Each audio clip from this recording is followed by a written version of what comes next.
Good evening and welcome to the news at 10. The Midterm Ministerial Conference of the Non-Aligned Movement, NAM, entitled Promoting International Peace and Security for Sustainable Development, came to a close in Baku, Azerbaijan. Leading Jordan's delegation to the meeting was Minister of State for Media Affairs, Mohammed al-Momeni. The meeting emphasized the need to strengthen NAM's solidarity in combating terrorism in all its forms and manifestations, in accordance with the principles of the Charter of the United Nations, international law, and the relevant international conventions. In their final communiqué, foreign ministers at the meeting expressed support for Jordan in preserving and administering the Islamic and Christian holy sites in occupied Jerusalem and the kingdom's custodianship of the holy sites. It also urged the international community to support the Palestinians to regain their legitimate rights and establish their independent state with East Jerusalem as its capital.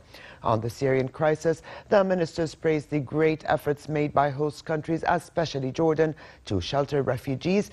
The communiqué stressed the need for the international community to assume its responsibilities in providing support to host countries and appealed to the countries that had pledged humanitarian assistance to fulfill their commitments. On the sidelines of the conference, Momeni met with the President of Azerbaijan, Ilham Aliyev, for talks on bilateral ties. The minister also met with the Foreign Minister of Azerbaijan. Momeni also met with Turkish Foreign Minister Mevlut Cavusoglu, during which they discussed Jordan's pioneering role on Jerusalem and efforts to contain the repercussions of the U.S. decision to recognize Jerusalem as capital of Israel. In a separate meeting with Ecuadorian Foreign Minister Maria Garcias, Momeni praised Ecuador's supportive stance towards the Palestinian issue. During a meeting with President of the UN General Assembly Miroslav Lajčák, Momeni stressed the need for concerted efforts to mobilize the required financial support for UNRWA to enable it to continue its vital work as mandated by the United Nations General Assembly. Minister of Planning and International Cooperation Imad Fakhoury called on the Islamic Development Bank IDB Group to support the financing of the Jordanian response plan for Syrian refugees for the years 2018-2020, with a focus on supporting the capital projects of host communities. Fakhoury, who led Jordan's delegation to the 43rd annual meeting of the IDB Board of Governors in Tunisia, called for finding appropriate financing mechanisms to stand up to the member states impacted by the conflicts in neighboring countries and the influx of refugees, which pose a challenge that threatens the path of achieving sustainable development. Fakhoury called for turning the Syrian refugee crisis into a developmental opportunity that would positively reflect on host communities and refugees, mobilize additional and sufficient financial resources through grants to support the Jordanian response plan and the budget funding gap through grants and concessional financing, and maintain macroeconomic stability. To Gaza, where hundreds attended the funeral of Palestinian journalist Yasser Murtaja, who died of wounds sustained by Israeli fire yesterday while covering protests along the Gaza-Israel border. 30-year-old Murtaja, a cameraman for Palestinian Ain Media, was the 29th Palestinian killed in the week-long protests.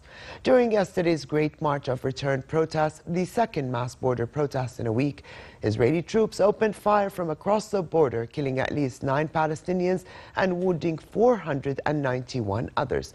News agencies reported that Murtaja was over 100 meters from the border, wearing a flak jacket marked "Press" in caps and holding his camera when he was shot in an exposed area just below the armpit.